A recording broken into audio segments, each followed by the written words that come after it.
Good morning all of you. बैठे रहो। Good morning.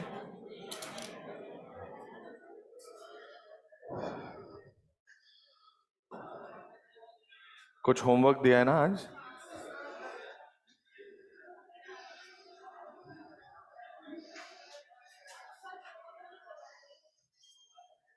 आज के लिए मना किया था क्या? पहले वाला तो हो गया बेटा। 1 से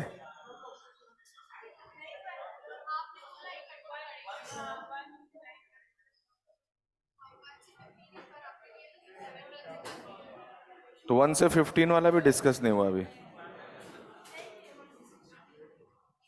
आज कर देते हैं पूरा डिस्कस।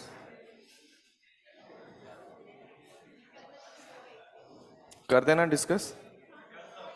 1 से डिस्कस करना है ना अपने को। एक्सरसाइज 1,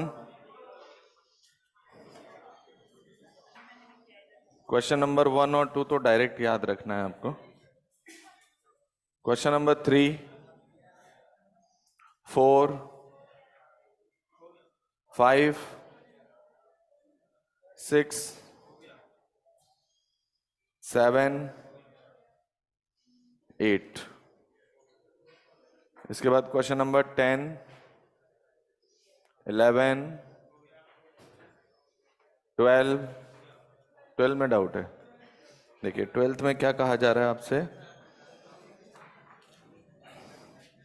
ये आपसे कहा गया कि एक रेजिस्टेंस निकालना है एक वायर का।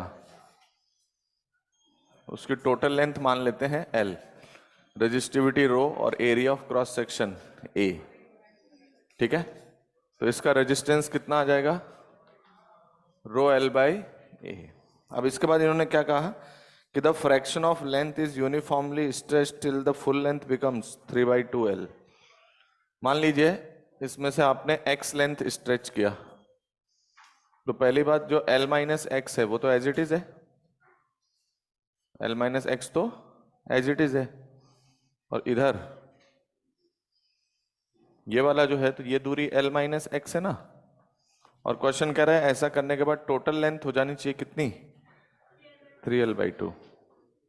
तो 3L/2 में से इसको माइनस कर दीजिए तो ये आएगा L/2 प्लस एक्स, और ये है L माइनस एक्स।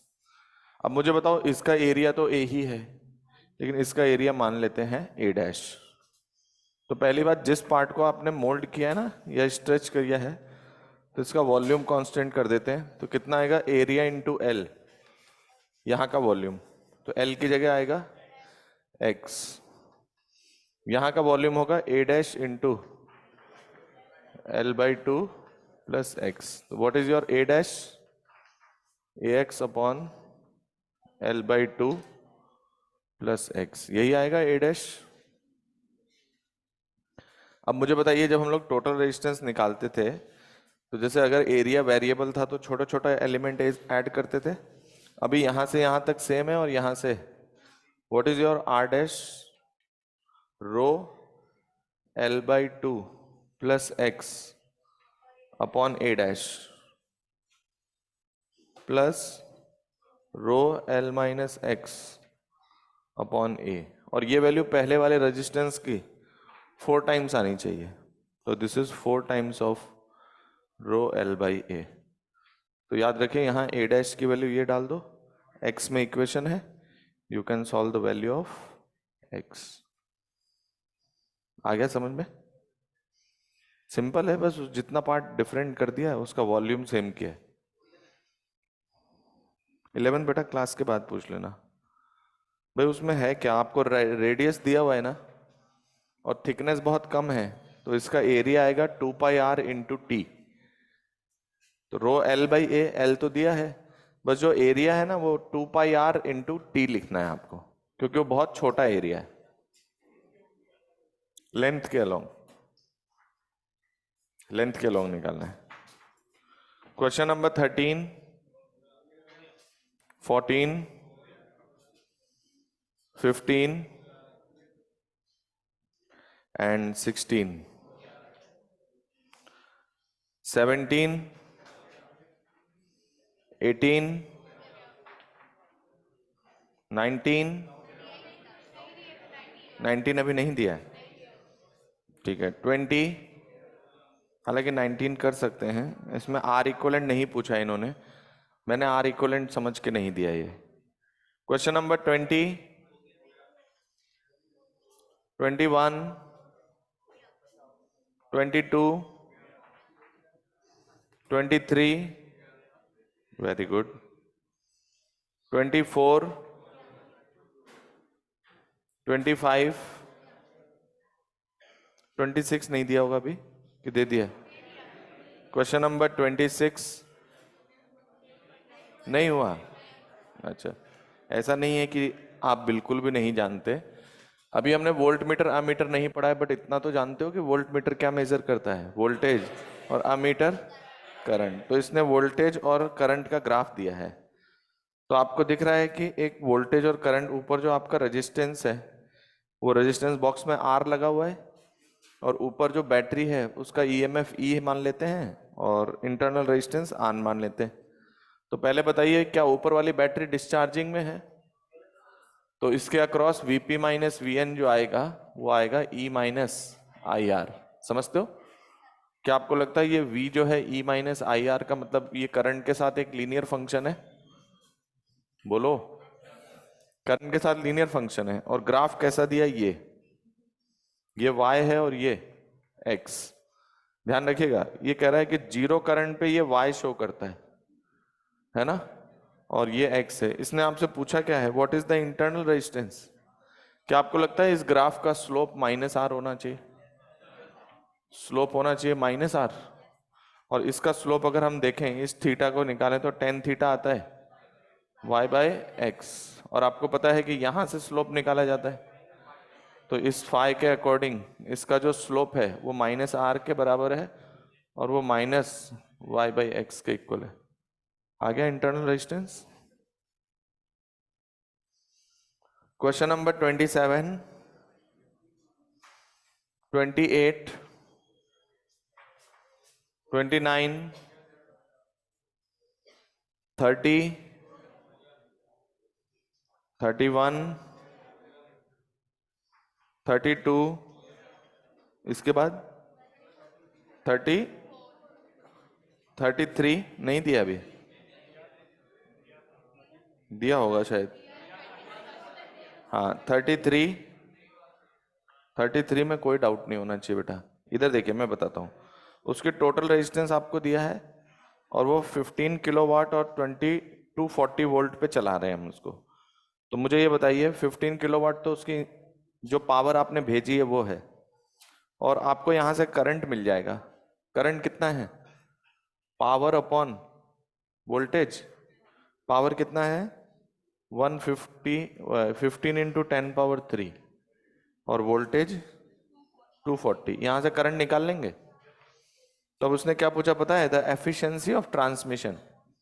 तो एफिशिएंसी का मतलब होता है पावर आउटपुट अपॉन, अब आउटपुट में पावर आपको पता है, पूरा पावर जो भेजा है हमने 15 इंटू 10 पावर 15, इसमें से माइनस करना पड़ेगा आई स्क्वायर आर, क्योंकि किस में जाएगा? हीट में। तो आई निकल गया, आर दिया हुआ है, तो आई स्क्वायर आर माइनस करने के बाद इसको डिवाइड कर दें, 15 इंटू 10 पावर 3 है ये। समझ आ गया क्या किया मैंने? आई स्क्वायर आर कैसे निकालोगे? आई आपको ये रहा और आर उसने दिया है। Any doubt? क्वेश्चन नंबर 34, बस यहीं तक दिया है, वेरी गुड। चलिए अब हम लोग आगे चलते हैं।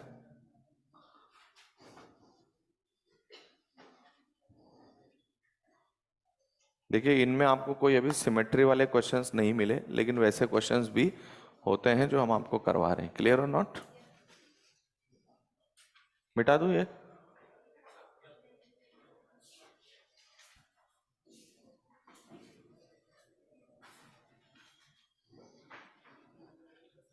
लास्ट क्या बताया था हमने? क्यूब का। चलिए अब हम लोग आ जाते हैं क्यूब के एज लेंथ पर।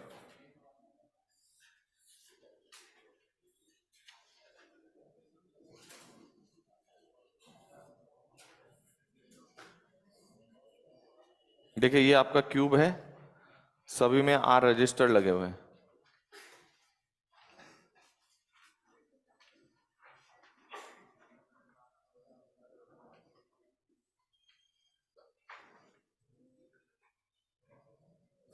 ठीक है, ये सारे रजिस्टर लगे हैं। हमने कल देखा था बॉडी डायगोनल, अभी पहले ऐसा करते हैं फेस डायगोनल देख लेते हैं।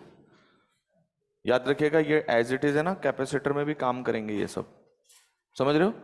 बस वहां पे फॉर्मूला सीरीज पैरेलल का बदल जाता है। तो मुझे बताना है R equivalent across A B and all resistance capital R है, और आपको बताना है R equivalent across A B. देखो ये एक लाइन का क्वेश्चन बनेगा अभी। पहले मुझे बताइए, अगर इस कोने से इस कोने की बात की जाती है, तो जैसे एक क्यूब है, उसका ये वाला एज, मतलब ये वाला कॉर्नर और ये वाला कॉर्नर, इससे अगर हम बीच में से एक प्लेन पास करें, क्या ये दोनों तरफ सिमेट्रिक होगा? जैसे ये रूम है, एक ये नीचे वाला कॉर्नर और एक वो नीचे वाला कॉर्नर, इन दोनों में अगर हम यहां से एक प्लेन डाल देते हैं तो ये दोनों तरफ सिमेट्री है या नहीं? तो यहां पर एक प्लेन ऑफ सिमेट्री है। क्या है? जो आप ए और बी से कनेक्ट करके सीधा सीधा ऊपर उठ जाओ, वो प्लेन ऑफ सिमेट्री। इसका मतलब ये है कि ये रास्ता और ये रास्ता सेम है, ये वाला डिफरेंट है। अच्छा, मैंने कहा था कि अगर हम बैटरी को पलटते हैं तो उससे हमें कौन सी सिमेट्री दिखाई देती है? इनपुट आउटपुट सिमेट्री दिखती है। तो ये इनपुट आउटपुट सिमेट्री जो आएगी, उसमें क्या होगा कि ये वाला रास्ता आपस में, और ये इनपुट आउटपुट से सिमेट्री में बन जाएगा। तो बताइए, अगर मैं इधर से I1 भेजता हूं, तो क्या मैं सिमेट्री से कह सकता हूं इधर I1 जाएगा, और इधर I1 भेजता हूं तो इधर भी I1 जाएगा? अब देखिए इस क्वेश्चन में और कुछ मत करना, है ना? आप लोग पहले इसका डायग्राम बना लो, क्योंकि मैं ये बीच वाले एज को उड़ाऊंगा। समझ आई बात? या आप ऐसे लिख लो कि पिछले क्वेश्चन में ही आपको बताना है फेस डायगोनल के अलोंग रेजिस्टेंस। लिख लो R equivalent across face diagonal, बस। तो इधर देखिए, इधर देखो मैं कर क्या रहा हूं, इधर से I1 गया, ये निकल गया, इधर I1 निकल गया। तो कितने लोगों को दिखता है इसमें करंट पास? नहीं होगा। क्यों? क्योंकि I1 इधर से आया, इधर चला गया पूरा, इसका मतलब इस ब्रांच में कोई करंट पास नहीं होगा। ये लीजिए, और इधर से I1 आया, इधर निकल गया, इसका मतलब ये ब्रांच कनेक्टेड तो है, लेकिन ऐसा बिहेवियर है कि इसमें करंट पास। ये लीजिए, हटा दिया हमने इसको। अब इन दोनों को हटाने के बाद मुझे लगता है कि अब आपको सीरीज पैरेलल दिखाई दे रहे हैं। कैसे? ये दोनों सीरीज, कितना हो गया? ये दोनों 2R, और 2R पैरेलल, इन दोनों का पैरेलल बन जाएगा R। अब एक मिनट, R+R+R 3R, ये है 2R और ये है 2R, तो 2R R बन जाएगा। R और 3R एक दूसरे के पैरेलल, तो 1/RAB is 1/R+1/3R। You will get RAB as 3R/4। याद रखिएगा, कैपेसिटर में पता है क्या आएगा आंसर? 4C/3। डायग्राम यही रहेगा, बस सीरीज की इक्वेशन अलग हो जाएगी, सीरीज का फॉर्मूला अलग है वहां पे, और पैरेलल का फॉर्मूला, तो उसके अकॉर्डिंग अलग वैल्यू आ जाएगी, वरना क्वेश्चन यही रहेगा। तो हम लोग वहां पे सिमेट्री पे ज्यादा डिस्कशन नहीं करेंगे, क्योंकि उसका सारा डिस्कशन यहां पर हो रहा है।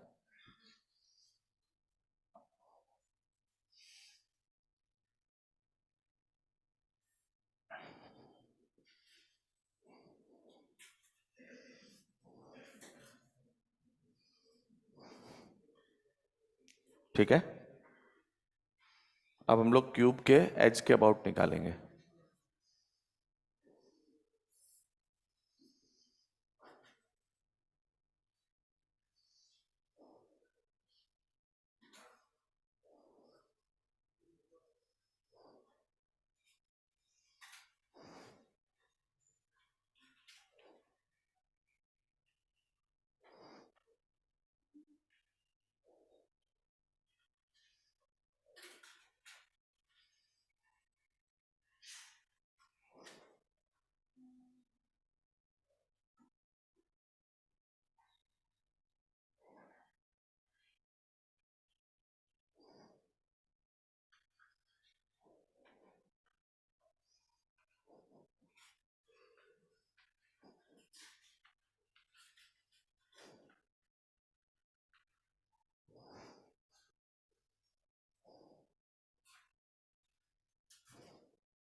इनके डायरेक्ट आंसर ही याद रख लेना आप, है ना।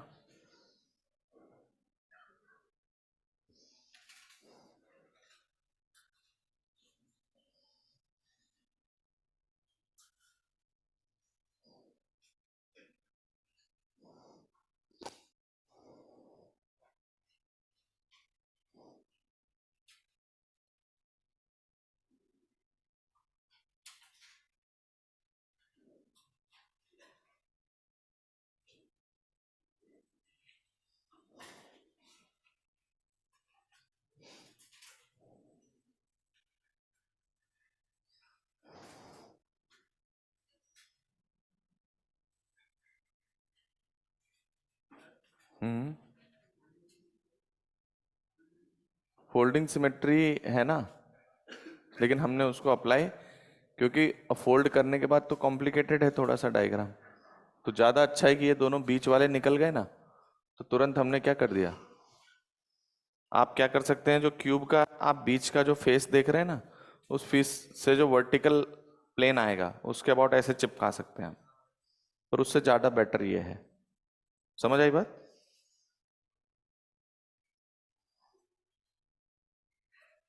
जिसमें आसानी से सॉल्व हो जाए, बस ये दो रिमूव हो गए, बाकी अपने आप हो जाएगा, सर्किट में कोई कंफ्यूजन नहीं है। अब देखिए यहां पर, इधर देखिए, मैं बात कर रहा हूं एक क्यूब के एज के अबाउट, मैंने एक बैटरी लगाया, इधर देखना, ये ए और बी के बीच में एक बैटरी अप्लाई कर दी, तो आपको पता है ये वाला रेजिस्टेंस तो आर ही है। अगर मैं इधर वी वोल्ट की बैटरी लगाता हूं तो इसका पोटेंशियल जीरो हो गया, इसका, तो इस रजिस्टर में तो करंट कंफर्म हो गया, कितना, वी बाई आर।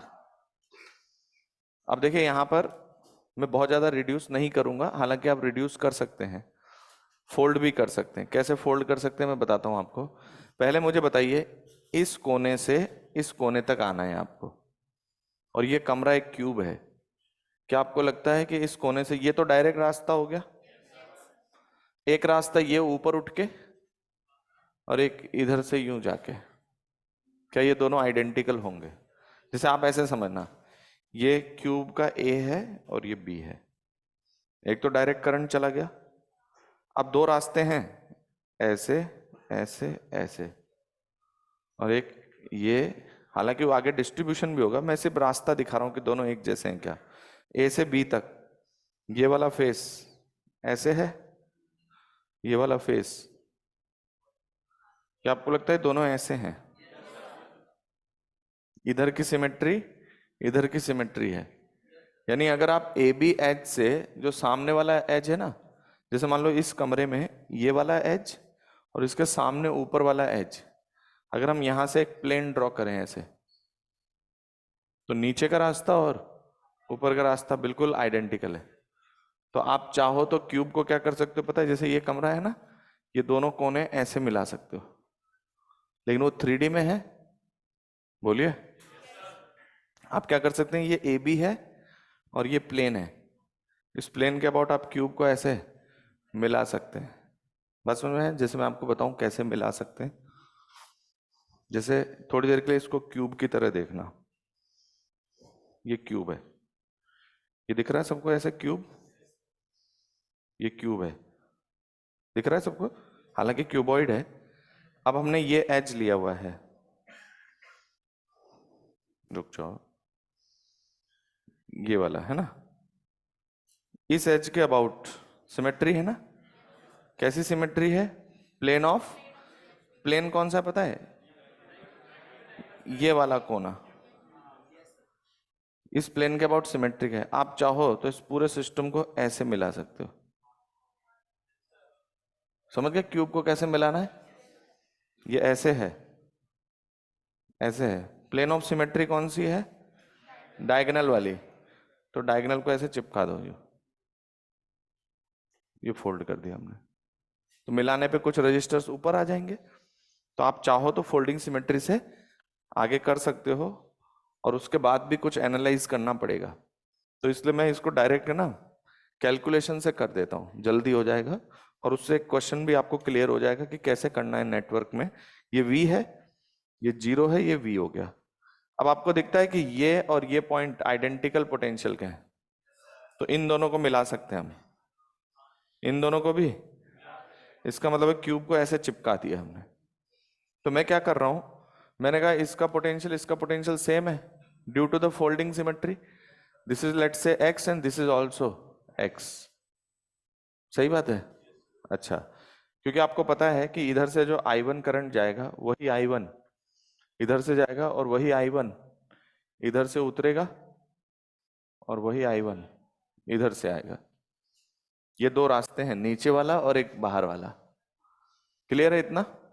चलिए, इसके बाद मैं क्या कर रहा हूं, आगे भी ना करंट का डिस्ट्रीब्यूशन होगा कुछ। तो देखिए वो करंट का डिस्ट्रीब्यूशन जो होगा उसके अकॉर्डिंग, तो पहले तो हम लोग ये मान लेते हैं, इसको एक्स माना है ना, कितने लोगों को दिखता है? अब मैं इसको v माइनस एक्स मान लू, क्योंकि इधर से इधर का डिफरेंस x है, तो इधर से इधर का डिफरेंस भी x आना चाहिए। तो v से v माइनस एक्स को माइनस करेंगे तो x ही आएगा। हाँ या ना? चलिए यहां तक पहुंच गए। चलिए यहां तक पहुंचने के बाद मान लीजिए मैंने कि यहां से I1 करंट ऊपर उठना चाहिए। अब मैंने क्या किया, यहां से I1 माइनस I3 भेज दिया इधर से, और इधर से भेज दिया हमने I3। एक मिनट ध्यान से देखना, इधर कितना भेजा, इधर कितना भेजा। अब मुझे बताइए, इधर से I3 आ रहा है, इधर से I3 आ रहा है, और इधर से I1 उतरना चाहिए नीचे। इसका मतलब I1 माइनस I3 इधर से आएगा। बोलिए, तो ये कंफर्म होता है कि अगर इधर I1 माइनस I3 गया तो इधर भी I1 माइनस I3 आएगा। कंफर्म? चलिए अब हम लोग एक और वेरिएबल इंट्रोड्यूस कर लेते हैं। मैंने इसका पोटेंशियल मान लिया y। बताइए ये डिफरेंस कितना है? y माइनस एक्स, तो ये डिफरेंस भी y माइनस एक्स होना चाहिए। तो ये वैल्यू आएगी v माइनस वाई। देखो तो, इसमें से इसमें से इसको माइनस करो y माइनस एक्स, और इधर से इधर माइनस करो। कंफर्म? पोटेंशियल एजम्पशन समझ में आया? चलिए अब मुझे ना क्या करना है, मुझे चाहिए I1। तो क्योंकि यहां से एक करंट जा रहा है I1, इधर से I1 जा रहा है, और इधर कितना जा रहा है V बाई आर। तो एक बात बताइए, अगर मुझे पूरे डिटेल में बात करूं तो सिर्फ मुझे x चाहिए, क्योंकि x के आते ही I1 आ जाएगा। और करंट बैटरी ने कितना फ्लो कराया? 2I1 plus V by are, यही है ना टोटल करंट। तो मेरा फोकस किधर रहेगा? x पे। लेकिन मेरे पास दो वेरिएबल हैं x और y। चलो एक बार यहां बैठ के KCL लगाते हैं इस जगह पे। कैसे लिखूं बताइए इस जगह पे? x minus 0 upon R plus x minus y upon R. उसके बाद x माइनस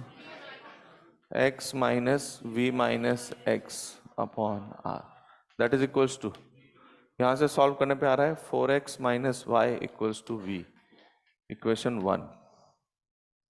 अच्छा याद रखना, इनमें हमने करंट दिखाया नहीं है, लेकिन है उनमें, हमने कोई जीरो प्रूव, इन दोनों में हमने पोटेंशियल डिफरेंस दिखा रखा है। समझ आई बात? चलिए एक इक्वेशन ये आ गई। एक ऐसा करते हैं, यहां लिख लेते हैं y minus v minus y upon R plus y minus x R plus y minus x upon R. Okay, साथ के साथ एक क्वेश्चन भी सॉल्व हो रहा है आपका, सिर्फ x और y से पूरा सर्किट सॉल्व हो जाएगा। तो यहां पर देखिए y माइनस एक्स, तो y और 2y, 4y minus 2x equal to v, equation 2। मेरा फोकस है इन दोनों से क्या निकाल लिया जाए?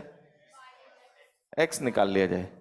तो ऐसा करते हैं y एलिमिनेट कर दें, तो जो पहली इक्वेशन है इसको 4 से मल्टीप्लाई कर देते हैं, 4 से मल्टीप्लाई करके ऐड कर देते हैं। तो 4 4 जा 16 minus 2 14x equal to 5v। I am getting x is 5v by 14। x आ गया, x आते मेरा I1 करंट आ गया, कितना? I1 equals to x minus 0 upon R, it is 5v by 14 R. क्या कहते हो? आ गया। And what is the total current through the battery?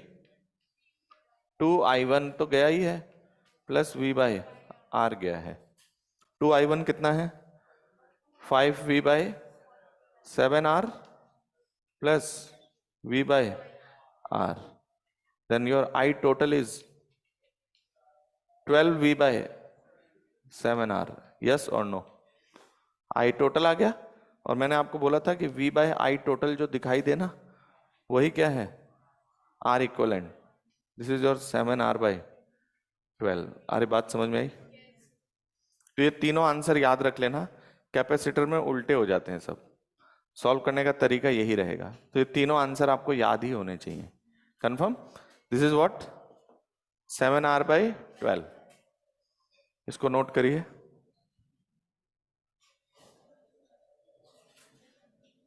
देखिए, किसी ने ऑनलाइन में पूछा है कि सर दोनों बीच वाले जीरो कैसे आए? तो वो पिछले क्वेश्चन में मैंने बताया था, I1 निकल गया है। इस वजह से क्या हो रहा है कि ऊपर वाली जो ब्रांच हम देख रहे हैं उसमें करंट जीरो है। सिमेट्री से पता चला है सारा।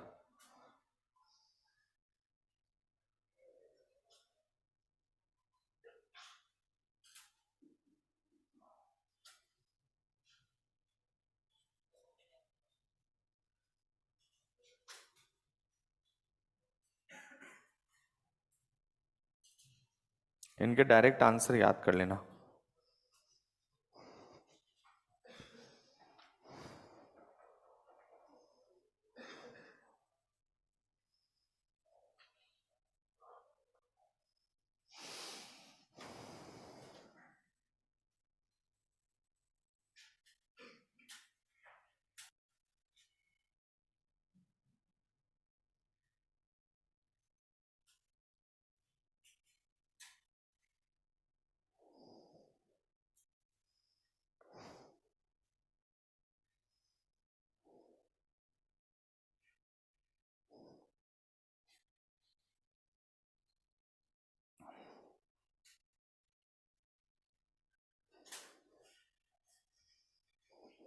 हाँ,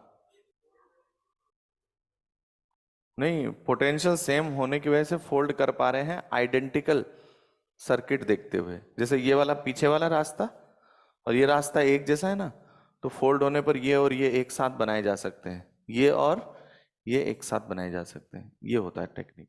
तो आप फोल्ड करके करते टाइम ज्यादा लगता, उससे जल्दी मैंने कर दिया है। समझ आई बात? उसमें एरर के भी चांस हो जाते हैं क्योंकि बड़ा नेटवर्क है, छोटा नेटवर्क तो है नहीं। तो अब हम लोग आगे बढ़ते हैं। That is infinite ladder.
लिख लिया सबने?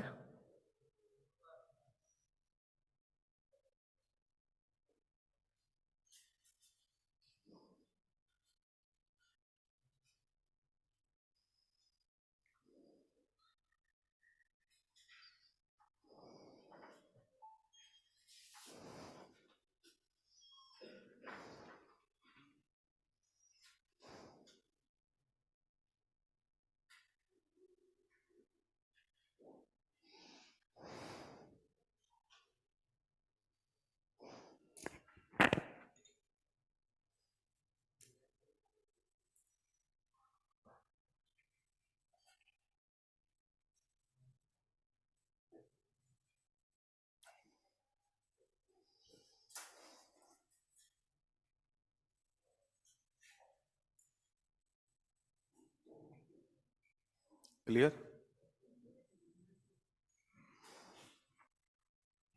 अब देखिए इनफाइनाइट लैडर जो होता है बहुत इजी क्वेश्चंस होते हैं इसके। कैसे? जैसे मैंने बनाया R3R, फिर आगे क्या लगाए R3R, फिर R3R, फिर ऐसे ये पूरा का पूरा रिपीट होता जा रहा है। लेकिन ये है कहाँ तक? मतलब ऐसा इसका एंड डिफाइन नहीं है। अब हमें पूछ लिया गया कि बताइए ए बी के अक्रॉस इक्विवेलेंट रेजिस्टेंस कितना आएगा। समझ आई बात? तो मैंने मान लिया कि ए बी के अक्रॉस जो इक्विवेलेंट रेजिस्टेंस है हम उसको आर ए बी बोल रहे हैं। क्या बोल रहे हैं? आर ए बी, आप एक्स बोल सकते हो इसको, ठीक है। अब मुझे दिख रहा है कि भाई सीरीज पैरेलल से तो सॉल्व होगा नहीं, लेकिन देखते हैं इसमें कुछ कंडीशन आपको दिखाई दे रही है। एक बात बताइए, जैसे मान लीजिए कि ये वाला पॉइंट का नाम मैंने सी रख दिया और इसका डी। कितने लोगों को दिखता है कि सी से लेकर डी तक, इधर मत देखना, सी से डी तक आगे बढ़ते हैं R3R, R3R, R3R, R3R, R3R, कहां तक? क्योंकि इनफाइनाइट है। अगर मान लो ये इनफाइनाइट नहीं होता तो हम इसको बोल देते कि इसमें एक कम ब्रांच है आगे। बोलिए, अगर हम टोटल चेक करें तो ए बी के अक्रॉस जितनी ब्रांचिंग है सी डी के अक्रॉस उससे एक कम है, हाँ या ना? लेकिन अगर ये कहां तक जाता हो, इनफाइनाइट तक, तो क्या आपको लगता है सी डी के अक्रॉस भी आर इक्वलेंट उतना ही आना चाहिए? तो बस आपको कुछ नहीं करना है, ये जो सी डी है ना इसको यहां से काटिए और यहां पर equivalent resistance R C D is equal to R A B. तो सी डी के अक्रॉस पोटेंशियल इक्वलेंट रेजिस्टेंस और ए बी के अक्रॉस इक्वलेंट रेजिस्टेंस की वैल्यू क्या आ गई? सेम आ गई। क्योंकि नेटवर्क कहां तक जा रहा है भाई? जैसे आप लोग मैथ्स में करते हो, root x plus root x plus root x, कभी आया है ऐसा कुछ? कहां तक जा रहा हो? ये इक्वल टू वाई है, तो आप इसको भी आगे वाई लिख देते हो, जबकि एक टेल उसकी कम है अभी, हाँ या ना? बिकॉज ये ऐसा पॉसिबल इसीलिए हो पा रहा है बिकॉज हम कहां तक जा रहे हैं? इनफाइनाइट तक। समझ आई बात? चलिए, अगर ये इनफाइनाइट तक जा रहा है तो इसके करस्पॉन्डिंग ये ए बी ऐसे ही बना दो, ये कैपिटल आर, ये ए और ये 3R है। इधर देखिए ये बी है, ये कितना है? 3R। और सी डी के अक्रॉस भी कितना आना चाहिए? आर ए बी के बराबर ही आना चाहिए। तो आप दो बातें कर रहे हैं, एक तो यहां पे भी आर ए बी के बराबर है और यहां पर भी, तो आर ए बी कितना हो कि ये कंडीशन सेटिस्फाई हो जाए। मेरी बात समझ में आई? तो अगर हमें सेटिस्फाई कराना है तो पहले बताओ ये दोनों पैरेलल, उसके साथ ये आर, तो नेट आर ए बी कितना आएगा? That is capital R plus 3R A B, 3R into R A B upon R A B plus 3R। इसको जब आप सॉल्व करेंगे ना तो आर ए बी में क्वाड्रेटिक बन जाएगी और उस क्वाड्रेटिक का पॉजिटिव रूट उठाना है। तो मैं क्वाड्रेटिक निकाल देता हूं, इसको इधर मल्टीप्लाई कर रहा हूं एलसीएम लेकर। बताइए लेफ्ट हैंड साइड में आएगा आर ए बी का square plus 3 capital R R A B, बोलिए, दैट इज इक्वल्स टू, इधर आएगा capital R into R A B plus 3 capital R square plus 3 capital R into R A B. क्या कहते हो? तो 3 into capital R into R A B cancel out हो जाएगा। अब हमारे पास यहां रिलेशन आ रहा है आर ए बी का whole square, R A B का whole square minus of capital R into R A B minus 3R square, that is equal to, ये आ रहा है। बस आर ए बी का रूट निकालना है।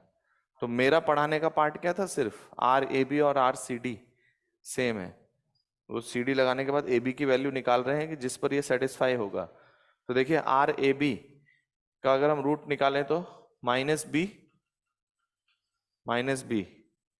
Plus minus under root B square minus minus 4AC 12R square divided by 2A, यही है। तो your R A B equals to capital R plus root 13R। अच्छा पहले एक बार प्लस माइनस दोनों लगा लो। अब मुझे बताइए यहां से एक रूट कैसा आ रहा है? नेगेटिव आ रहा है, नेगेटिव तो रेजिस्टेंस होता नहीं है, तो हम यहां से नेगेटिव को छोड़ देंगे, नेगेटिव नहीं पॉसिबल है, तो your R A B is 1 + √13 into r/2, यही है answer. This is your R equivalent across A B, 1 + √13।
लिख लिया सबने?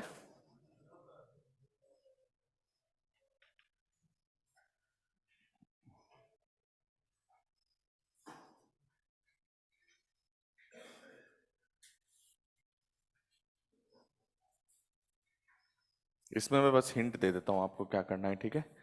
बाकी क्वाड्रेटिक अपने आप रूट निकाल सकते हैं।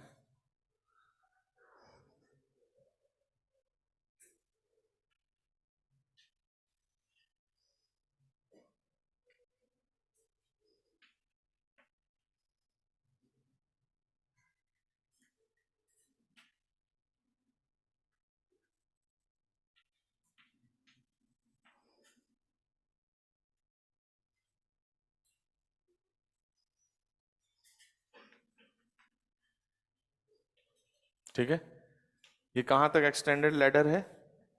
इनफाइनाइट।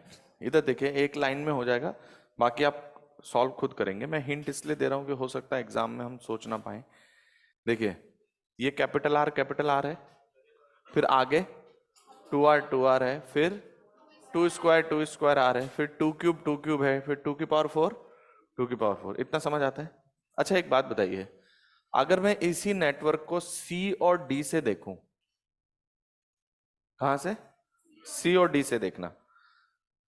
2r से शुरू होगा, फिर 2 स्क्वायर आर, फिर 2 क्यूब आर, 2r से शुरू हुआ। अच्छा अगर मैं 2r equal to small are मान लेता हूं, कितना? 2r equals to small R, तो देखिए small R 2 × small R 2 × small R, 2 square small R 2 square small R. आ रहा है समझ में? इधर भी ध्यान देना होता है। तो 2 स्क्वायर, आप कहीं खोए हुए थे, तो ये आर है, ये 2 कैपिटल आर है, 2 square capital R 2 square capital R, 2 cube capital R 2 cube. चलिए सीडी से काट देते हैं पहले इसको। आगे आपको दिख रहा है कि 2r के बाद 2 स्क्वायर आर आ रहा है, फिर 2 क्यूब आर आ रहा है, 2 की पावर 4 आ रहा है। तो उस नेटवर्क में, इस नेटवर्क में हमें सेम चीज तो दिखाई, जैसे वहां तो सेम आ रहा था। लेकिन अगर मैं आगे के लिए 2 कैपिटल आर को मैं एक स्मॉल आर की तरह देखूं, तो small R 2 small R 2 small R, 2 square small R 2 square small R, 2 cube small R 2 cube small R. तो इसमें क्या होता जा रहा है, अब वही आंसर जो पहले कैपिटल आर के टर्म में था, अब वही आंसर स्मॉल आर के टर्म में आएगा। और स्मॉल आर और 2r में क्या रिलेशन है? डबल का रिलेशन है। इसका मतलब आर ए बी और आर सी डी में डबल का रिलेशन होगा। यस और नो? तो यहां पे मैं लिख रहा हूं R C D is equal to 2 times of R A B. मतलब अगर आप सी डी के अक्रॉस 2r को स्मॉल r रख देते हैं तो आंसर सेम आएगा। 2r को स्मॉल r रख देते हैं तो आंसर सेम आएगा, वो स्मॉल r के टर्म में और ये कैपिटल R के टर्म में। और कैपिटल R और स्मॉल r का रिलेशन डबल का है, तो इक्विवेलेंट रेजिस्टेंस में भी डबल का रिलेशन आएगा। तो बस मैं यहीं पे छोड़ रहा हूं कि इतना अपने पास समय नहीं है। तो ये कैपिटल R है, ये भी कैपिटल R। इधर देखिए इसके अक्रॉस कितना है equivalent resistance R A B, और इसके अक्रॉस जो सी डी हम लगा रहे हैं वो 2RAB के बराबर है। तो यहां से अगर मैं इक्विवेलेंट रेजिस्टेंस की इक्वेशन बना देता हूं, RAB इक्वल्स टू कितना, capital R plus R into या 2R into RAB upon R plus 2RAB। यहां से आप क्वाड्रेटिक निकालें और उसका पॉजिटिव रूट यूज कर लें। इतना समझ में आया कि नहीं?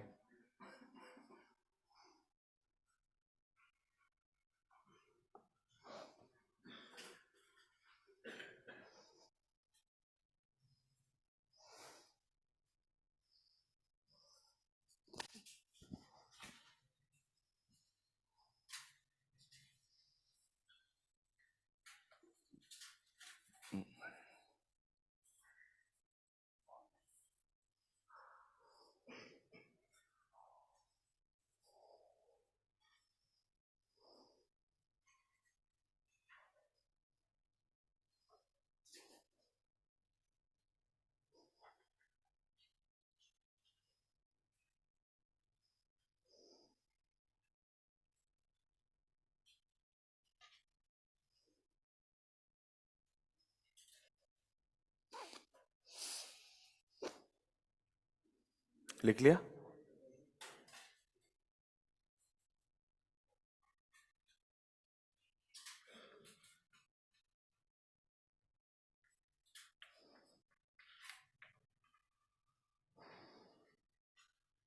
वो आगे आप सॉल्व कर लेना, पॉजिटिव रूट उठाना है वहां से, समझ गए ना?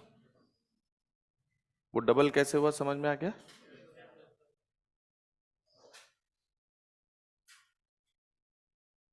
इनमें ज्यादा इधर उधर कुछ नहीं कर सकते। अब मान लो भी इस क्वेश्चन में आर आर की बजाय R R, 3R 3R, 3 square R 3 square R, 3 cube R 3 cube R, ऐसा चल जाएगा तो उधर 3 टाइम्स हो जाएगा। चलें आगे। अब देखिए अगला जो रिमार्क है वो ये है, जैसे अब हम आपको ना कभी कोई अप्लायंस देते हैं, जैसे क्वेश्चन में बल्ब दे दिया, हीटर दे दिया, फैन दे दिया, कुछ भी दे दिया, ये सब हमारे लिए एक रजिस्टर है। क्या है? रजिस्टर की तरह एनालाइज करना है आपको सर्किट में। बात समझ गए? अब होता यह है कि हम अगर इनकी रेटेड पावर और रेटेड वोल्टेज बता दें, जैसे हमने कहा कि एक बल्ब है, एक बल्ब है, रिप्रेजेंट ऐसा कर देंगे, लेकिन वो है तो क्या, रजिस्टर ही तो है। तो बल्ब का आपको पी नॉट दिया जाएगा, it is called as rated power. क्या है? Rated power. और वी नॉट बताया जाएगा रेटेड वोल्टेज। तो रेटेड पावर और रेटेड वोल्टेज। इधर सुनिए पहले इसका मतलब क्या है। देखिए एक रजिस्टर पे आप कितना भी वोल्टेज लगा सकते हैं और कितना भी पावर वो दे सकता है। आप चाहो तो फॉर्मूला V²/R यूज करो या I²R यूज करो। ध्यान रखना यही चीज हीटर के लिए भी दी होगी, वैसे कोई हीटर के लिए अलग से नहीं लिखाएंगे, सेम है, उसकी भी रेटेड पावर और उसकी रेटेड वोल्टेज दिया हो सकता है। तो आप उसका क्या करेंगे, सबसे पहली बात इसका मीनिंग पता है क्या है, ये इतना मैक्सिमम वोल्टेज हैंडल कर सकता है। इसका मतलब क्या है, मैक्सिमम इतना वोल्टेज हैंडल कर सकता है, इससे ज्यादा वोल्टेज डालते फ्यूज हो जाएगा। तो पहली बात, अगर V applied is greater than V not, तो हम बल्ब क्या हो जाएगा, बल्ब को फ्यूज कर देंगे। ये है। तो रेटेड वोल्टेज बताने का मतलब है कि इतना मैक्सिमम वोल्टेज हैंडल कर सकता है, इसके बाद फ्यूज हो जाएगा। पहला पॉइंट क्लियर है सबको? चलिए अब दूसरा पॉइंट, अगर हम आपको रेटेड पावर देते हैं, क्या देते हैं, रेटेड पावर और रेटेड वोल्टेज, ये बताता है जब इतना वोल्टेज जाएगा तो इतनी पावर होगी। वोल्टेज मतलब पोटेंशियल डिफरेंस।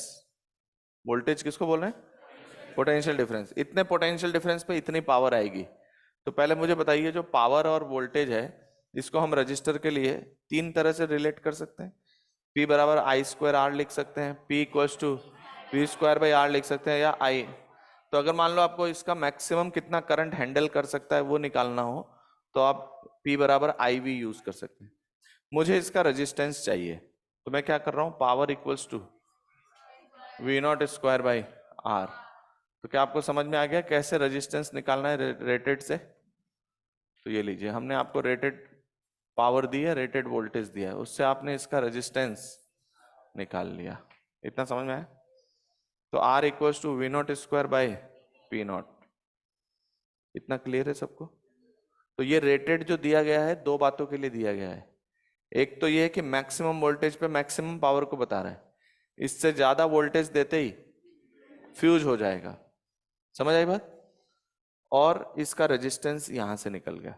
लेकिन याद रखिएगा, कोई बल्ब आप खरीद के लाते हैं उस पर रेटेड पावर लिखी है, तो जब वो रेटेड वोल्टेज पे चलाई जाएगी तब वो रेटेड पावर देगा। आप कह दोगे सर मैंने तो वोल्टेज ही आधा लगाया है।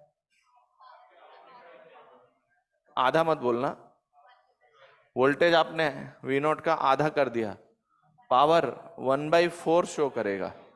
बात समझ गया ना? तो याद रखिएगा ये power delivered by the bulb नहीं है, कितना पावर डिलीवर एट मैक्स कर सकता है वो ये है। पहली बात समझ में आई? तो ऐसे अगर मान लो हीटर के लिए दिया है तो हीटर के लिए भी यही फंडामेंटल है, मतलब ये सारी यहां लिख दो हीटर, तो ये सब किसकी प्रॉपर्टी हो गई? हीटर की प्रॉपर्टी हो गई।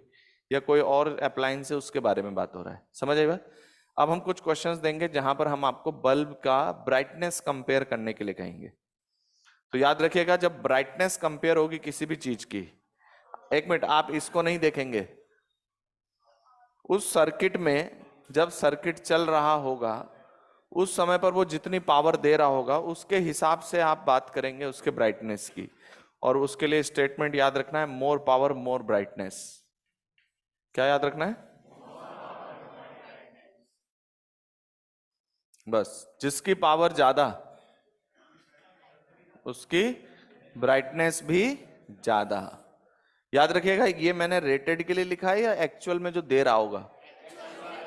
रेटेड तो है जब वी नॉट जाएगा तब पी नॉट देगा, लेकिन गिवन सर्किट में वो जितना भी दे रहा है उसके लिए ब्राइटनेस ऑर्डर कंपेयर किया जाता है किससे? More power more brightness. आई बात समझ में?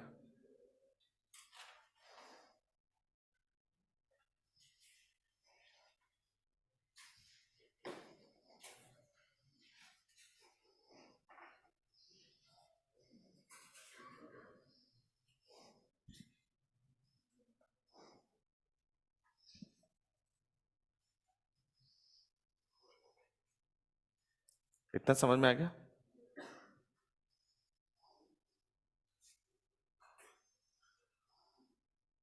अब जैसे हम लोग पहले एक क्वेश्चन करते हैं, मान लीजिए कि मैंने आपको कुछ बल्ब्स का कॉम्बिनेशन दे दिया है। इधर देखो, ये एक बल्ब है,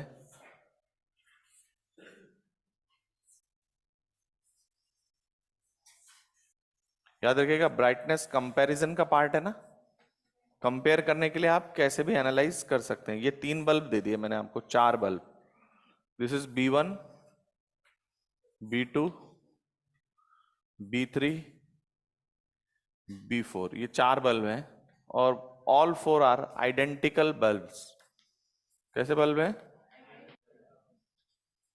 ये बल्ब आइडेंटिकल है, एक जैसे हैं। आपने V वोल्टेज की बैटरी अप्लाई की, आइडेंटिकल मतलब सबका रेजिस्टेंस सेम है। अच्छा देखिए, इस क्वेश्चन में मैंने कोई रेटेड वोल्टेज नहीं बताया आपको। क्या नहीं बताया? कोई भी रेटेड वोल्टेज नहीं बताया। इसका मतलब हमें इनको फ्यूज नहीं करना है, हमें बस पता है इनका रेजिस्टेंस सेम है। अब आप कितना भी वोल्टेज लगाओ हमें बल्ब चालू ही रखने हैं। क्यों? क्योंकि हमें नहीं पता है फ्यूज कब होते हैं। मेरी बात समझ में आई? तो ऐसे क्वेश्चन में आप दिमाग नहीं लगाओगे कि सर कहीं फ्यूज तो हो गया हो कोई तो। मेरी बात समझ में आ रही है? सर्किट चालू रखना है आपको, क्योंकि रेटेड वोल्टेज दिया नहीं है तो आपको पता नहीं है फ्यूज कब करना है। यानी ये बल्ब चालू है, कोई खराब। तो हमारे लिए ये रजिस्टर्स हैं क्या? अच्छा एक बात बताइए, इसका रेजिस्टेंस, इसका रेजिस्टेंस, इसका रेजिस्टेंस, इसका रेजिस्टेंस। पहले मुझे बताइए रजिस्टर के पावर का क्या क्या फॉर्मूला है? I square R, V square by R. और अगर आपको कंपेयर करना है सपोज, ठीक है, तो जैसे आपको कंपेयर करना है, मान लीजिए कभी आई सेम आ जाए। क्या सेम आ जाए? तो आई अगर सेम आ जाए तो आप क्या करेंगे? आई स्क्वायर आर से कंपेयर कर सकते हैं। मान लीजिए 2 3 4 रजिस्टर है, आई सेम है, तो आप बोल दोगे जिसका रेजिस्टेंस ज्यादा उस पे पावर ज्यादा। हाँ या ना? ये रटना मत। लेकिन अगर वही वी सेम हो जाए तो फॉर्मूला जाएगा जिसका कोई मेरे को क्लास के बाहर ये मत कहना कि सर कभी आप वी स्क्वायर बाई आर लगा रहे हो, कभी वो मैं कंपेयर करते वक्त देखूंगा कि क्या सही है उनमें। मेरी बात समझ में आई? अब जैसे यहां पर मैं कैसे करूंगा, आप चाहो तो एग्जैक्ट कैलकुलेशन कर सकते हो, बट ये क्वेश्चन मेरा बिना एग्जैक्ट के भी सॉल्व हो जाएगा। कैसे बताता हूं। मान लीजिए इधर से करंट आई आया, यहां से बल्ब B1 से आई पास करेगा। चलिए, मुझे आई पता नहीं है, लेकिन मुझे पता है कि ये आई इधर से जाएगा। अब बताइए ये दो पार्ट में बटेगा क्या? तो कितने लोगों को दिखता है कि ऊपर रेजिस्टेंस आधा है, ऊपर करंट डबल जाएगा। तो ऊपर से करंट आएगा 2I/3 और इधर से I/3। तो फिर तो कुछ करने की जरूरत ही नहीं है। हमें कंपेयर करना है, एग्जैक्ट पावर नहीं बतानी है। आपको कंपेयर करना है कौन ज्यादा है। क्या कहते हो, सभी का आर सेम है? तो फिर आप चाहो तो वी स्क्वायर बाई आर से भी कंपेयर कर सकते हो और आई स्क्वायर आर से भी। आर सेम हो गया, उसको हटा दीजिए, आर सेम हो गया। अब हम क्या कर रहे हैं, जैसे आपने इसको कनेक्ट किया, इधर से करंट आ रहा है, इसमें इसमें इसमें इसमें सभी का आर सेम है, और मुझे सब जगह करंट पता है। बोलिए, तो क्या कंपैरिजन के लिए आई स्क्वायर आर यूज कर लूं? समझ आई बात? क्योंकि वी तो सेम दिखाई नहीं दे रहा है, तो मुझे बात करना चाहिए आई स्क्वायर आर से। जिसका आई ज्यादा उसका पावर ज्यादा, उसकी ब्राइटनेस। किसका आई ज्यादा है? ये हम आंख बंद करके भी बता सकते थे कि बल्ब B1 पे से सबसे ज्यादा करंट जाएगा। सही बात है। तो भाई सबसे ज्यादा करंट इसी से तो जा रहा है, आई यहां से जा रहा है, उधर 2I/3 और इधर I/3। तो अब मुझे दिखाई दे रहा है कि भाई सबसे ज्यादा करंट तो इसमें से है, तो बल्ब B1 सबसे ज्यादा ब्राइट होगा, सबसे ज्यादा पावर यही देगा। इसके बाद इन दोनों में बट गया। आपको बस करंट देखना है, इसमें करंट ज्यादा है कि इसमें? ऊपर वाले में करंट ज्यादा है, तो ऊपर वाले की पावर ज्यादा आएगी। और इन दोनों की अपनी अपनी पावर, I/3 का होल स्क्वायर आर, I/3 का होल स्क्वायर आर, इन दोनों की पावर सेम आएगी। और क्या सबसे कम है? तो सबसे ज्यादा बल्ब B1 की ब्राइटनेस है, उससे कम बल्ब B4 की ब्राइटनेस है, और सबसे कम B2 और B3, ये दोनों ब्राइटनेस में। तो this is the order of brightness, this is the order of brightness.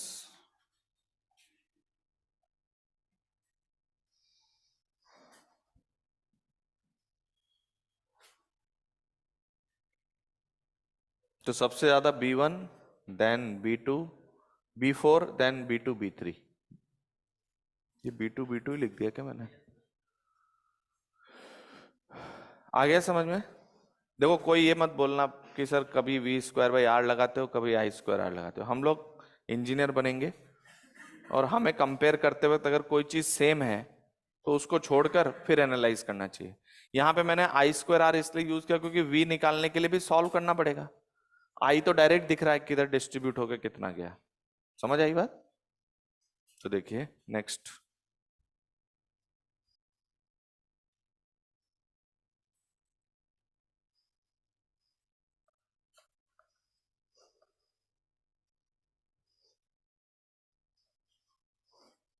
देखिए इधर हमारे पास दो बल्ब दिए हुए हैं, those are applied in series.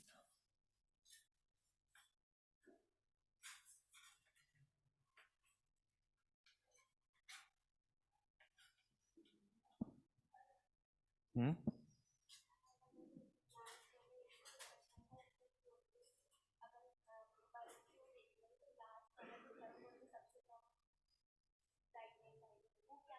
मुझे नहीं पता बेटा, मैंने थोड़ी पढ़ाया था लास्ट ईयर। मैं जैसे पढ़ा रहा हूँ आप वैसे ध्यान रखें। नहीं, उन्होंने क्या बताया था मुझे क्या पता, मैं तो एक्चुअल पढ़ाऊंगा ना जो है।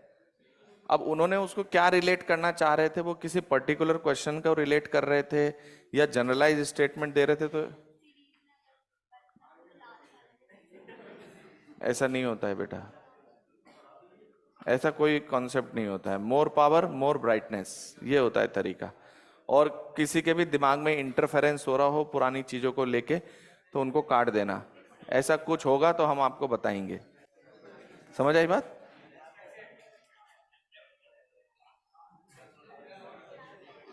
समझ आई बात?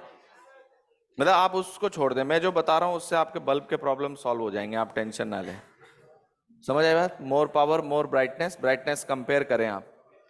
वो कोई स्पेसिफिक केस हो सकता है, हम जनरलाइज बात करते हैं, क्योंकि किसी केस में वो फेल भी हो सकता है, किसी केस में काम भी कर सकता है। तो आपको जनरलाइज चलना है। अब आप जेई मेन जेई एडवांस के क्वेश्चन करेंगे। ओके? नहीं नहीं, मेरे कहने का मतलब अगर कोई कंफ्यूजन है भी, तो मुझे नहीं पता कि आपके दिमाग में क्या कंफ्यूजन है। मुझे इतना पता है कि जो मैं बता रहा हूं उससे आपके सारे क्वेश्चन सॉल्व हो जाएंगे, और मैं वो स्टेटमेंट बोलूंगा जिससे आपके क्वेश्चन गलत ना हो। मैंने अभी 4 बार चिल्लाया हूं ना मैं, कि वी स्क्वायर बाई आर भी यूज कर सकते हैं, आई स्क्वायर आर भी कर सकते हैं। अब कंपेयर करते वक्त मुझे जिससे इजी लगेगा मैं उसको यूज करूंगा। बात समझ गए? अब जैसे ये B1 B2 है, अभी देखना इसमें एक फॉर्मूला आता है जो आप लोगों ने रटा हुआ है, लेकिन वो फॉर्मूला गड़बड़ भी हो सकता है कभी। पर पहले मैं फॉर्मूला वाला ही दिखा देता हूं। 200 वोल्ट एंड इसकी पावर है 100 वाट। इधर है कितना? 200 वोल्ट और इसका पावर है 60 वाट। ये कौन सी पावर दी है मैंने? रेटेड। रेटेड है ये। चलिए इस बल्ब को सीरीज में लगाकर, और उसमें हमारा हमने एक V वोल्ट की बैटरी अप्लाई की, और वो भी एग्जैक्टली रेटेड वोल्टेज के बराबर ही है। समझ आई बात? चलिए पहले डायग्राम बनाइए।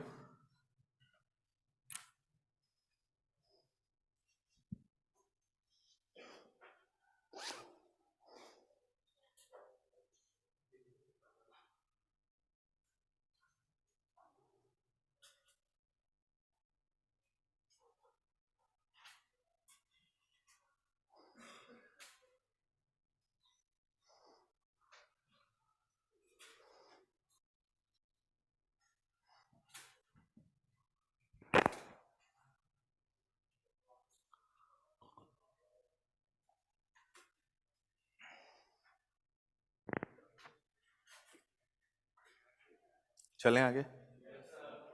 अब देखिए, 2 बल्ब हैं, हमारा कॉन्सेप्ट अपनी जगह पर है, ठीक है। सबसे पहली बात, हमने कितना वोल्ट लगाया है, और वो दोनों भी 200 वोल्ट पर ही हैं। एक की रेटेड पावर 100 है, एक की रेटेड पावर 60 है। ओके? तो अभी मुझे बताइए, अगर हम 200 वोल्ट लगाते हैं, पहले 200 वोल्ट पे 2 क्वेश्चन लिखिए। पहले लिखिए फाइंड आउट, इसके बाद हम लोग अगला क्वेश्चन भी करेंगे इसका पार्ट। पहला क्वेश्चन लिखिए, find out the order of brightness of the bulbs. Find out the order of brightness of the bulbs. और दूसरा लिखिए, find out the total power delivered by the bulbs. Find out the total power delivered by the bulbs. ठीक है इतना? देखिए जब भी ऐसा क्वेश्चन आएगा, क्योंकि रेटेड वोल्टेज दिया है, तो आपको देखना पड़ेगा कि कहीं बल्ब फ्यूज ना हो जाए। कहीं बल्ब फ्यूज ना हो जाए, क्योंकि क्वेश्चन में तो बोल दिया कि ब्राइटनेस ऑर्डर बताइए। कोई बल्ब फ्यूज हो जाएगा तो उसकी वजह से फिर करंट वरंट फ्लो करना बंद कर देगा किसी ब्रांच में, जिस ब्रांच में वो बल्ब लगा हुआ है। सबसे पहला काम, find out there resistance. R1 कितना है? P1 नॉट का स्क्वायर, V1 नॉट का स्क्वायर, V1 नॉट का स्क्वायर अपॉन P1 नॉट। क्या आप P1 ही लिख लो, जीरो जीरो लगाने से क्या फायदा। V1 स्क्वायर बाई P1 कितना है? V1 200 का square upon P1 100, this is your 400 Om.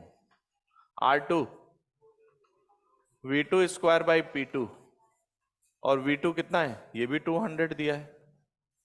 How much it is, 200 by 60, यह आएगा 2000 बाई 3। देखिए यही आ रहा है क्या, इतना समझ में है? अच्छा, इसकी रेटेड पावर रेटेड वोल्टेज, इसकी रेटेड पावर रेटेड वोल्टेज, और R1 R2 हमने आपको निकाल के बता दिया। अभी बल्ब का क्या चेक करना है, ब्राइटनेस का ऑर्डर। पहले ये चेक करो फ्यूज तो नहीं होगा कोई, क्यों नहीं होगा, क्योंकि 200 वोल्ट लगाए हैं, कितने 200 वोल्ट लगाए हैं, तो यहां और यहां इन दोनों का एडिशन 200 के बराबर है, तो कोई भी 200 तक रीच तो नहीं कर पाएगा। बात समझ गए? तो ये कंफर्म होता है कि ये कोई भी फ्यूज नहीं करेंगे 200 वोल्ट पे कम से कम, हाँ या ना? चलिए फ्यूज तो नहीं हुआ। अब इधर से कुछ आई करंट जाएगा, आई निकल गया ऐसे।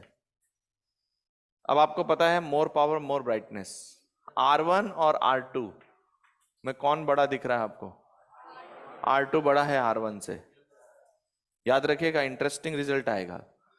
इसमें R2 का रेजिस्टेंस ज्यादा है, और इन दोनों का मुझे ब्राइटनेस कंपेयर करना है, तो करंट सेम जा रहा है दोनों में से, तो I will use the formula I square R। आई दोनों में सेम है, जिसका रेजिस्टेंस ज्यादा उसका पावर ज्यादा, यानी इस समय पर power delivered by B2 is more as compare to the power delivered by B1। जबकि वो 100 वाट का खरीद के लाए थे आप, और ये 60 वाट का, लेकिन यहां पे 60 वाट वाला ज्यादा चमक रहा है और 100 वाट वाला कम, क्योंकि इसकी रेजिस्टेंस कम है और उसका रेजिस्टेंस, और इस सर्किट में करंट सेम है, तो जिसकी रेजिस्टेंस ज्यादा उसकी पावर ज्यादा और उसकी ब्राइटनेस ज्यादा। तो brightness of bulb B2 is brightness of bulb B1। क्या कहते हो, ये है ब्राइटनेस का ऑर्डर। पता है एक्चुअल में यहां पावर कौन ज्यादा दे रहा है? B2। B2 ज्यादा ग्लोइंग बल्ब है यहां पर, B1 कम ग्लोइंग बल्ब है। ये मत सोच के आना कि पैसे तो हमने उसके 100 वॉट के दिए थे, लेकिन वो तभी होते जब सब पे रेटेड वोल्टेज जा रहा होता, तब वो 100 वॉट देता और ये 60 वॉट देता। यहाँ तो वोल्टेज अलग अलग है, और साथ के साथ रेटेड से तो काफी कम है, लेकिन इसके ऊपर पावर ज्यादा आ रही है, इसके ऊपर पावर कम आ रही है। मेरी बात समझ में आई? अच्छा, अब इधर देखिए, ब्राइटनेस ऑर्डर कंपेयर हो गया। अब इसका सेकंड क्वेश्चन कह रहा है कि बताइए total power delivered by the bulbs. तो आप खरीद के तो P1 और P2 का लाए थे, लेकिन एक्चुअल में ये कितनी पावर दे रहे हैं? तो I स्क्वायर R1 और I स्क्वायर R2। एक बात बताइए, अगर कोई मुझसे टोटल पावर पूछे तो मैं R इक्वलेंट यूज कर सकता हूं क्या? तो मैं क्या लिख दूं इसको, V square by R1 plus R2। भाई इक्वलेंट क्यों निकाला है? इसीलिए तो निकाला है। आप चाहो तो जैसे आपने यहां पर V लगाया है, तो V square by R1 plus R2 क्या है? Total power delivered. और आप चाहो तो दोनों का अलग अलग ऐड कर सकते हो। पहले करंट निकालिए V bye R1 plus R2, फिर उसका लिखिए I स्क्वायर R1 और इसका लिखिए I स्क्वायर R2। उससे अलग अलग आ जाएंगे, दोनों को ऐड करके बता सकते हैं। अभी मैं दोनों को ऐड करके डायरेक्ट भी निकाल सकता हूँ, इक्विवेलेंट का मीनिंग यही होता है। अच्छा, टोटल पावर कितना है? P total is V square by, बताइए R1 कितना है? 400 तो है, क्या V स्क्वायर बाय P1 है?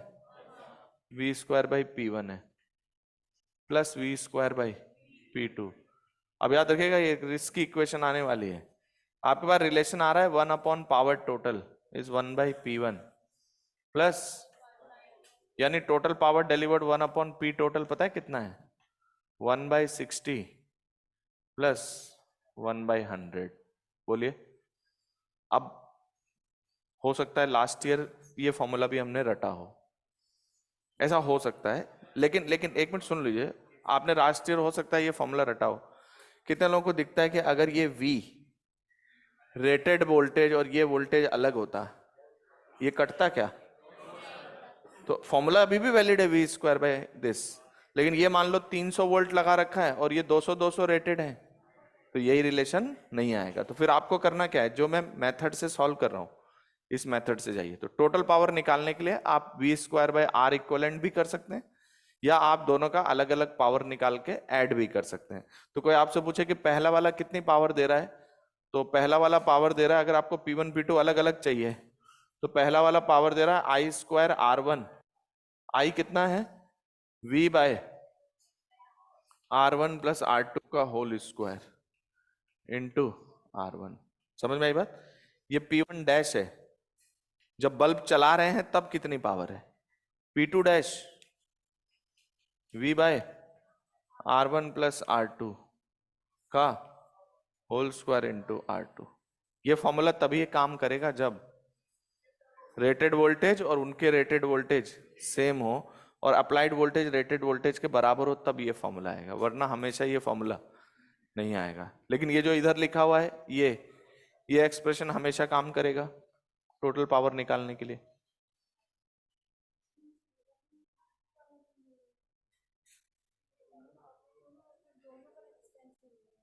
नहीं बेटा, करंट निकाल रहे हैं, ऐसे क्यों देख रहे हो आप? करंट में तो दोनों का रोल आएगा ना, V upon R1 plus R2 current लिखा है मैंने, तो करंट में तो दोनों आर लगेंगे तभी तो करंट निकल के आएगा। समझ आई बात? तो ये करंट है, अपना करंट, लेकिन दोनों के करंट की वैल्यू ये है V bye R1 plus R2। कर लोगे सॉल्व? अब इसी क्वेश्चन में मैं कुछ और कंडीशन बनाने वाला हूं, है ना। अब मुझे एक बात बताइए, अगर मैं 350 वोल्ट लगा दूं तो क्या होगा? जो 200 वोल्ट लगाया है उसकी जगह 350 वोल्ट लगा दूं तो क्या होगा? दोनों फ्यूज होंगे या नहीं? चेक करना पड़ेगा। अब जाके आप लोग लाइन पे आ रहे हो धीरे धीरे। मैं बताता हूं क्यों। 200 को चेक करना आसान था क्योंकि 200 से कम ही जाएंगे, तो इससे सीधा दिख रहा था कि नहीं फ्यूज होंगे। लेकिन अगर कोई कहता है कि 300 वोल्ट लगा दिया तो आप कहोगे ये तो कंफर्म है कि दोनों पे 300 से कम कम है, लेकिन आप ये नहीं बोल सकते कि दोनों 200 से कम है, कि आपके दिमाग में आ जाए कि 150 150 बांट देते हैं। ऐसा नहीं होगा, क्योंकि वो डिपेंड करेगा उनके करंट पे। तो जैसे अभी मैंने 350 वोल्ट दिया ना, बहुत सारे स्टूडेंट कर देंगे उसको सॉल्व कि भाई फ्यूज नहीं होगा, लेकिन यहां पर हो सकता है कि कोई एक फ्यूज हो भी जाए। चेक करना पड़ेगा, क्योंकि 350 वोल्ट लगाने का मतलब कितना हुआ कि ये तो कंफर्म होता है कि एक पर 175 से ज्यादा होगा, एक में 175 से कम होगा। जिस पे 175 से ज्यादा होगा ऐसा हो सकता है कि वो 200 से भी ज्यादा हो जाए। तो क्वेश्चन नंबर 3 लिखिए। In previous question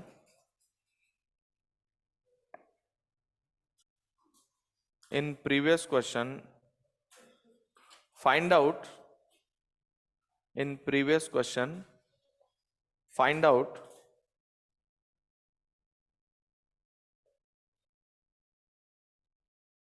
the maximum value of applied voltage V. Find out the maximum value of applied voltage V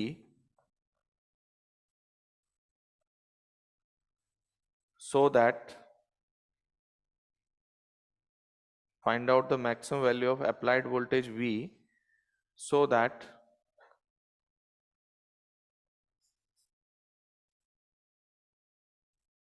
no bulb get fused.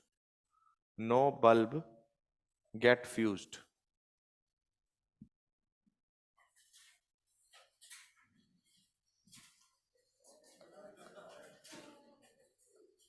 Fuse हो गया बल्ब, ये वाला। तो नो बल्ब गेट फ्यूज्ड, एक line का question है। सारी दिक्कत क्या है पता है? बस मन से डिसीजन मत लेना कोई भी। आपने दिमाग से पूछे कि आप क्या कहते हो तो जवाब आएगा, और आपने मन से पूछा और मन से ही आगे निकल गए तो फिर कुछ नहीं कर पाएंगे हम। बिकॉज हम पढ़ा रहे हैं आपको फंडामेंटल्स, और हम लोग ये सोच रहे हैं कि भाई मन में जो आया वही ठीक है। फिर तो किताबों का क्या मीनिंग निकला? फिर तो मन में कुछ ना कुछ तो आएगा ही हर क्वेश्चन के लिए, है ना। बस आपको एनालिटिकल बनना है और कुछ नहीं होगा, उसके बाद अपने आप आ जाएगा। आपको निर्णय लेने की क्षमता बनानी है अपने अंदर। समझ आई बात? कि आप डिसीजन कैसे लेते हैं, डिसीजन की ही सारी वैल्यू है। चलिए हमने क्या लगाया, V वोल्ट। अच्छा इधर बताइए, अगर ये V वोल्ट 200 था, कोई भी फ्यूज नहीं हो रहा था, लेकिन वोल्टेज किस पे ज्यादा है? R2 पे। क्यों? क्योंकि I तो सेम है दोनों का, तो I इंटू R2 और I इंटू R1, वोल्टेज ज्यादा कौन पकड़ रहा है? R2 ज्यादा वोल्टेज पकड़ रहा है। बात समझ गया? इसका मतलब हुआ कि अगर मैं इधर से V बढ़ाता हूं तो इसका वोल्टेज ज्यादा होता है इसका, तो 200 को रीच कौन करेगा? पहले। पहले से मतलब कि जब आप वोल्टेज धीरे धीरे अगर बढ़ाते जाएं तो पहले कौन B2 पे पहुंचेगा। तो अगर हम कहें कि इसमें फ्यूज होने की कैपेबिलिटी किसकी है, अब कोई ऐसे मत कह देना कि सर 1000 वोल्ट लगा दिया क्या होगा, क्योंकि उस सिचुएशन में कहना बहुत मुश्किल होगा। दोनों भी उड़ सकते हैं, कोई एक उड़ के दूसरा बचाया भी जा सकता है। बात समझ गए कि नहीं? लेकिन हम बात किस पे कर रहे हैं? हम बात कर रहे हैं कि अगर हम वोल्टेज को एक के बाद धीरे धीरे वैल्यू बढ़ाते जाएं तो पहले कौन फ्यूज होगा। पहले का मतलब है कौन फ्यूज होने की कंडीशन में पहले पहुंचेगा, क्योंकि V2 जो है वो 200 वोल्ट को पहले पहुंचेगा क्योंकि उसका R2 ज्यादा है। तो ऐसा करते हैं, क्वेश्चन पूछ रहा है बताइए कब फ्यूज करेगा, यही पूछ रहा है ना। तो मैंने कहा कि भाई ठीक है, ये पता कर लो कि ये कब फ्यूज होगा। तो मैंने कहा I इंटू R2, अगर ये 200 वोल्ट पहुंच जाता है, अब ये आपको डिसीजन लेना है कि मैं किसको 200 पहुंचाऊं। तो मैंने कहा कि भाई इसको 200 पहुंचा देते हैं, तो फिर ये 200 से कम ही है, तो ये 200 पहुंच गया, ये 200 से कम है, अभी सिस्टम चालू है। थोड़ा सा भी बढ़ाते ही ये बल्ब गया। समझ आई बात? तो मोस्ट लाइकली फ्यूज जो है वो B2 बल्ब है, B1 फ्यूज यहां पर नहीं होगा। मतलब मैं ऐसा कंफर्म नहीं कह रहा हूं, कोई कहते कि मैं 2000 वोल्ट लगा रहा हूं, हो सकता है सर्किट ही पिघल जाए पूरा। समझ आई बात? वो एक अलग सिचुएशन है। हम बात कर रहे हैं वोल्टेज को एक के बाद एक थोड़ा थोड़ा बढ़ाते जाएं तो पहले कौन पहुंचेगा फ्यूज होने पे। तो मेरा मोस्ट लाइकली फ्यूज ये है, ये 200 वोल्ट पे फ्यूज करेगा। तो एक मिनट, R1 कितना था? 400 ओम, और R2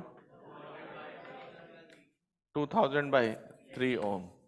अब देखिए I इंटू R2 जब 200 पहुंचेगा तो मैं चेक कर रहा हूं कि I इंटू R1 कितना पहुंचेगा। I इंटू R1 को मैंने मान लिया V1, दोनों को डिवाइड कर दे, R2/R1, 200/V1। What is the value of V1? 200 into R1/R2। तो your V1 would be 200 into R1/R2, कितना आएगा? कितना? 400/2000/3। V1 आ रहा है 10, 120 वोल्ट। कुछ समझ आया? जब आपका बल्ब B2 200 वोल्ट पे पहुंचेगा उस समय पर ये 120 वोल्ट पे होगा। अब थोड़ा सा वोल्टेज बढ़ाओ तो क्या हो जाएगा? थोड़ा सा वोल्टेज बढ़ाते ये 200 के पार पहुंच जाएगा, वो तो अभी 120 से थोड़ा ऊपर उठेगा। हाँ या ना? तो मुझे बताइए, आपने V वोल्टेज लगाया, एक मिनट, V आपने लगाया और उसने V1 को दिया V1 और V2 को दिया V2, मतलब दूसरे वाले को V2 दिया। V1 आ रहा है 120 और ये आ रहा है 200। इसका मतलब अगर मैं 320 वोल्ट तक आपसे बात करूं, 320 वोल्ट तक, 320 वोल्ट तक कोई भी बल्ब फ्यूज, तो ये फील का विषय नहीं है। मैंने कहा था 350, 350 पे वो बल्ब फ्यूज हो जाएगा। बात समझ गए? क्योंकि मुझे दिख रहा है 320 वोल्ट तक हम दोनों को चला सकते हैं। इससे 321 करते ही बल्ब B2 फ्यूज कर जाएगा। बात समझ में आई कि नहीं? तो इसको नोट कर लीजिए। अच्छा याद रखिएगा, ये जो हीटर हैं या बल्ब हैं, इनकी जो सिचुएशन है वो पूरा रजिस्टर सर्किट है। बस रेटेड बताने का मतलब ये होता है कि आपको उनका मैक्सिमम पता है कि कहां तक वो जाएगा, बस। तो जैसे आगे आप देखोगे कुछ क्वेश्चंस आएंगे, हीटर है, वो कह रहा है मान लो इस बल्ब के पैरेलल में एक हीटर भी लगा दिया, बताइए हीटर की पावर कितनी है या इस पे पावर कितनी है। तो वो पूरा एक रजिस्टर सर्किट है आपके लिए। बात समझ गए? हीटर कोई अलग से चीज नहीं है, बल्ब कुछ अलग नहीं है। इतना समझ में आ गया?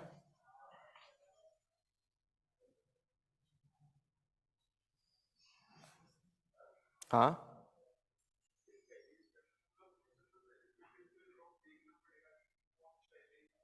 हाँ, पहले ये डिसीजन लेना पड़ेगा कि कौन मोस्ट लाइकली टू फ्यूज है। तो मुझे पता है दोनों का वोल्टेज 200 पे फ्यूज होना है, तो आप यहां से V बढ़ाओगे तो इन दोनों में से पहले जो बंटवारा हो रहा है वो पता करना पड़ेगा।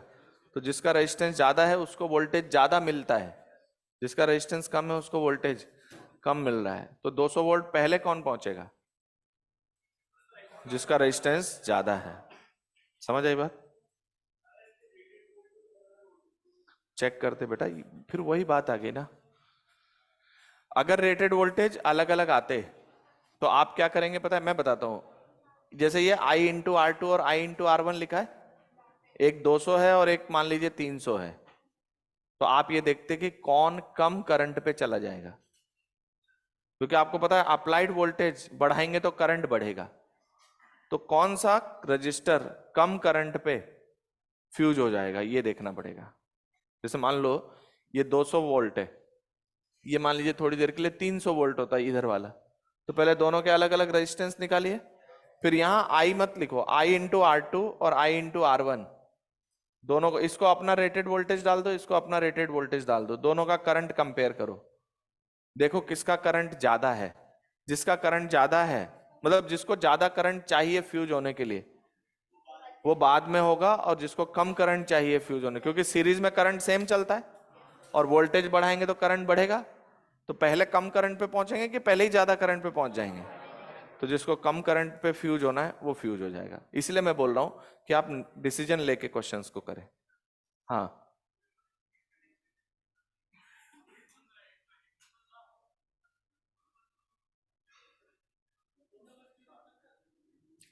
देखो बेटा वो वोल्टेज पे डिपेंड करता है।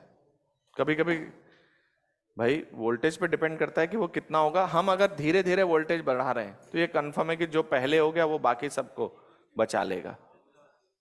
समझ आई बात? कई बार क्या होता है, फ्यूज उड़ जाता है, फ्यूज सबको बचा लेता है, तो वो एक सिचुएशन है। समझ आई बात?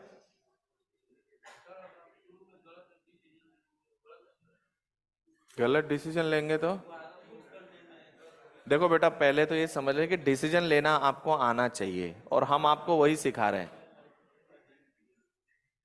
भाई गलत डिसीजन लेंगे तो गलत ही आंसर आएगा, वो तो ऑब्वियस सी बात है, उसमें कौन सी बड़ी बात है। अगर हम यहाँ पे निर्णय गलत लेंगे तो आंसर गलत ही आएगा। इसीलिए तो मैं बोल रहा हूँ आपको चेक करना चाहिए कौन गया और कौन बचा। मेरी बात लागू होगी हर जगह, और मैं कोई स्पेशल केस बता देता हूँ कि ऐसा होगा, लेकिन वो स्पेशल कंडीशन है। समझ रहे हो? जैसे इस क्वेश्चन में रेटेड वोल्टेज सेम था, तो मैंने आपको सेम के अकॉर्डिंग सॉल्यूशन किया। किसी ने पूछा सर अलग होगा तो क्या करेंगे, तो मैंने सोचा अलग होगा तो क्या करेंगे।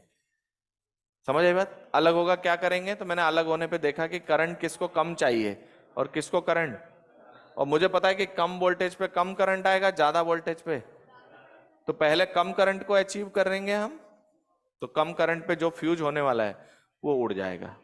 बात समझ में आए कि नहीं? चलें आगे। चलिए, जैसे मान लीजिए हमारे पास ये एक बल्ब है, ये दूसरा बल्ब है, और मान लीजिए ये एक हीटर है।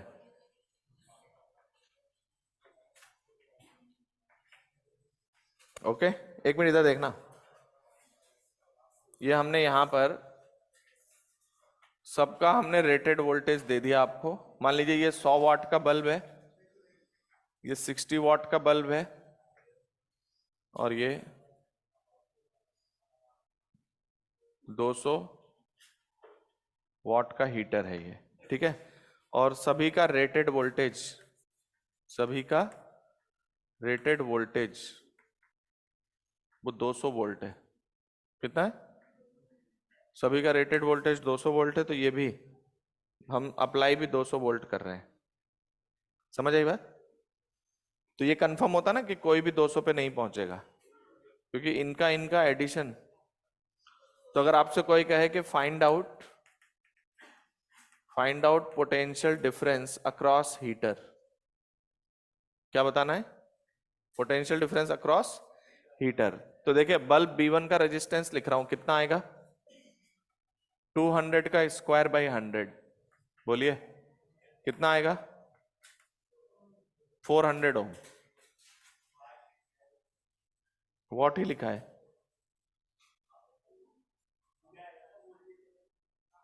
पावर दिया है मैंने, रेटेड वोल्टेज सबका 200 है, पावर दिया मैंने, यहां पर R1 आ रहा है, यहां पर R2 जो है वो 200 का स्क्वायर बाई 60 है, ये दोनों अभी हमने निकाले ही हैं, 2000 बाई 3 ओम, और ये हीटर इसका रेजिस्टेंस R3 है, कितना आएगा बताइए, 200 का स्क्वायर बाय 200, कितना आ गया 200, इतना समझ में आया।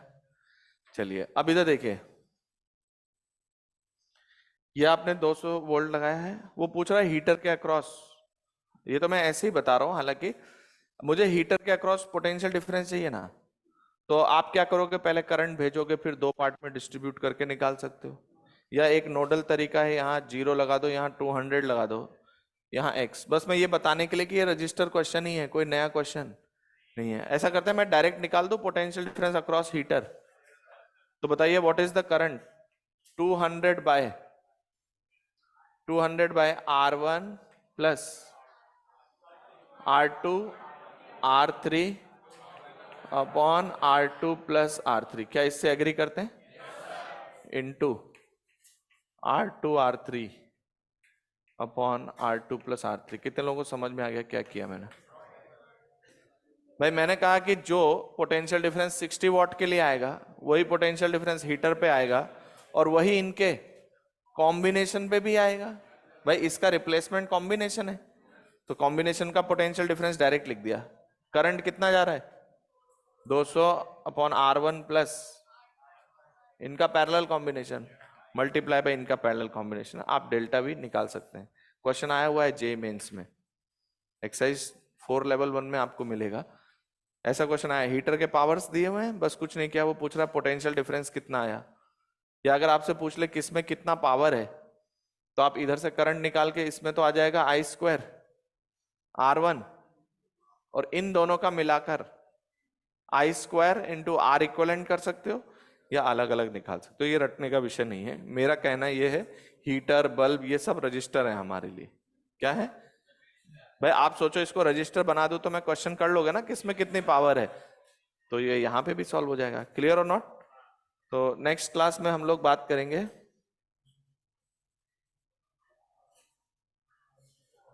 देखो किसी ने मैसेज किया सर ये हीटर वाले से गर्मी मिल रही है ना, अच्छा तो एक मिनट, नेक्स्ट क्लास में हम लोग, ये टॉपिक अपना हो गया बल्ब प्रॉब्लम, इसके बाद हम लोग जाएंगे पहले तो हम लोग बात करेंगे इक्विवेलेंट बैटरी का कॉन्सेप्ट, उसके बाद हम लोग बात करेंगे galvanometer, voltmeter, ammeter, potentiometer, meter bridge, तो अगले 2 लेक्चर में ये आपका चैप्टर फिनिश हो जाएगा। खड़े हो जाओ पहले, ये पूछने का विषय है क्या, केसीएल लगा सकते हैं क्या, पूरा सर्किट ही 2 ही चीज से सॉल्व हो रहा है, केसीएल और, मैंने बोला क्या कभी केसीएल नहीं लगा सकते और केवीएल नहीं लगा सकते, तो ये कोई क्वेश्चन हुआ क्या कि हम केसीएल लगाए, ही तो है, केसीएल भी लगाना है केवीएल भी लगाना है। अब आप पूछ रहे हैं कि सर क्या मैं वोल्टेज मान के कर सकता हूं, आप इतने बड़े बड़े नेटवर्क देख चुके हैं, मेथड आप कोई भी अप्लाई कर सकते हो, तो भाई कोई पूछने की बात हुई क्या।